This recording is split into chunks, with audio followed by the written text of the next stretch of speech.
Welcome sa Durs 2.0. Fresh at nagbabagang happenings bang hanap mo? Mga padabarkads man yan o mga trending topics? Pwes, sagutin natin yan. Kaya naman isubscribe nyo na ang ating channel para sa mga nagbabagang balita everyday.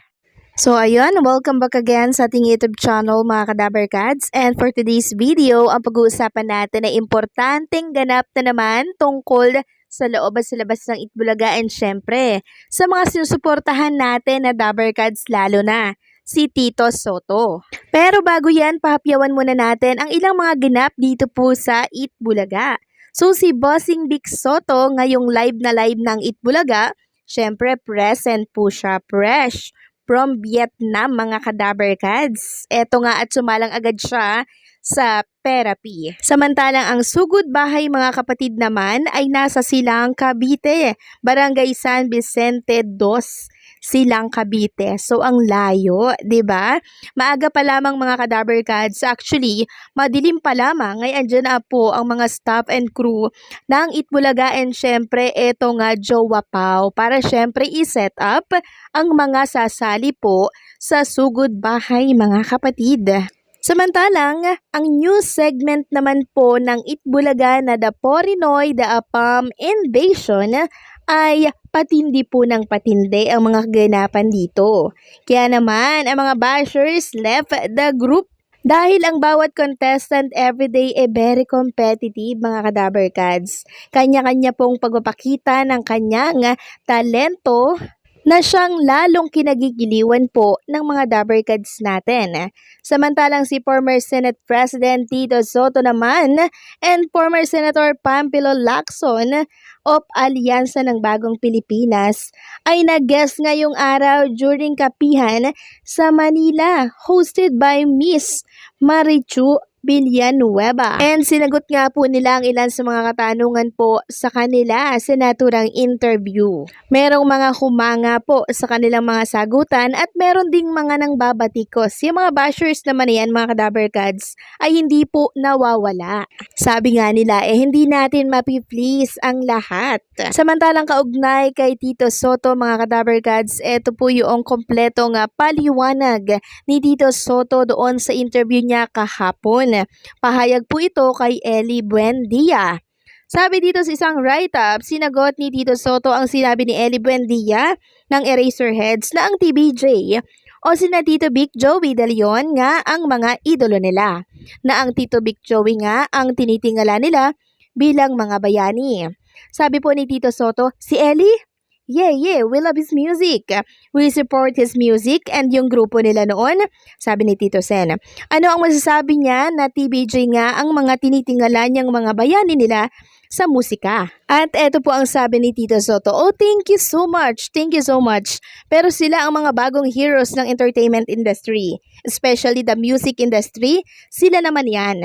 The feeling is mutual, nakangiting sabi ni Tito Sen na tumatakbo nga ngayon bilang senador sa ilalim ng alyansa para sa bagong Pilipinas. Anyway, inusisa rin siya tungkol sa 3 taon na pamamahinga niya sa politika at nagbalik nga siya bilang host ng Itbulaga. So ano na ba ang pakiramdam ngayon? Sabi po ni Tito Sotto, the last 3 years we definitely enjoyed the therapy of Itbulaga. Enjoy kami roon and we're very fortunate to win all the case we filed. Say pa ni Tito Sotto. Dagdag pa nga niya, I hope they're not only forgotten my name. I hope they're not forgotten what I have done in the past 24 years in the Senate. Sambit na lang ni Tito Sen. So yan po ang kabuang pahayag ni Tito Sotto sa naging interview po sa kanya kahapon. And speaking of Tito Sotto mga kadabarkads, eto nga po si Bossing Vic Sotto, natalakay na po natin yan sa previous update natin. Pero i-include ko lang din dito para nang sa ganon ay mapanood naman po ng ibang hindi po nakapanood. So si Bossing Vic Sotto po mga kadabarkads inapasugod kagabi dyan po sa Pasig para po magpasalamat personal personal sa mga sumusuporta po sa kanyang anak na mayor po ng Pasig, which is si Vico Sotto. Nagpapasalamat si Bossing Vic dahil talaga namang patuloy po ang pagsuporta ng mga taong Pasigueño. And sabi nga po ni Bossing Vic Sotto doon na sana patuloy pong suportahan si Mayor Vico dahil napakalinis po at napakabuti ng hangarin nito sa mga taga-Pasig at yun po ay ang malakad ng malinis, matiwasay, maayos para lamang po sa mga taga-Pasigueño yung iniisip niya po na kapakanan. Kaya naman kung may mga taga-Pasig po dito mga Kadaver Cards, wag na po kayong bumoto ng iba. Kay Mayor Vico Sotto lamang po tayo dahil subok na po natin yung kanyang pamamalakad, subok na po natin yung kanyang plataforma. Kaya bakit pa tayo maghahanap ng iba? Hindi po ba? Samantalang tila pinagtanggol naman po ng presidente ng Pilipinas si Tito Sotto at ang 15 senador. Sabi po kasi ni dating Pangulong Rodrigo Roa Duterte na nagbiro po siya na ipapaano niya daw yung 15 senador. Ngayon, ito po ang resback ni Bongbong Marcos, President. Sabi nga dito sa 1PH, walang panakot, walang pagmumura. Idinaan sa biro ni Pres Bongbong Marcos ang kanyang buwelta sa pahayag ni dating President Rodrigo Duterte na ang 15 senador para mabigyan ng pwesto ang mga kandidato ng kanilang partido. At ito po ang resback ni President Bongbong Marcos. Kahapon niya po ito sinabi Sabi dito, binibilang ko lang yung aming mga kandidato dahil tinitiyak ko na kompleto at wala pang napasabugan ng granada. Ayon po yan kay PBBM. Yan ang kaibahan ng mga kandidato ng alyansa. Wala po kayong maririnig na masasamang salita. Wala po kayong maririnig na pananakot daw. Wala daw kayong maririnig na pagmumura. Pagmamalaki pa niya. So, dinaan po sa biro ni PBBM yung sinabi po ni dating President Rodrigo Duterte na ipapadaw itong 15 na senador. Kaya naman, to the rescue po, itong si PBBM na nag-joke lang din naman. Ngayon, ang joke na to ni PBBM ay umani po ng samot-saring komento.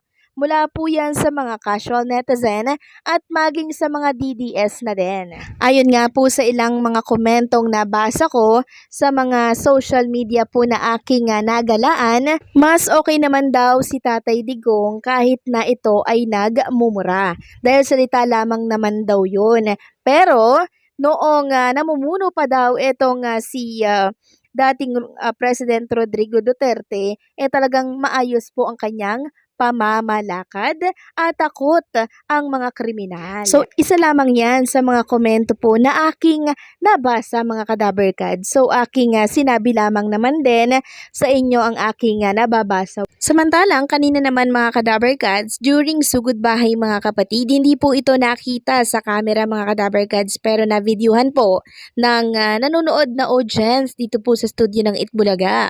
So, meron po palang nangyaring aksidente dito sa studio. Si Raisa May kasi at itong si Maso Campo, naglalaro po doon sa stage. Doon sa studio po ng Itbulaga So, si Miles nakaupo po doon sa umiikot na upuan. Tapos, nilakasan po ni Raisa May yung pagpapaikot dito. So, sumiikot nga po yung upuan. Tapos, ang nangyari po mga Kadaver Cards, nahulog na po si Miles Ocampo.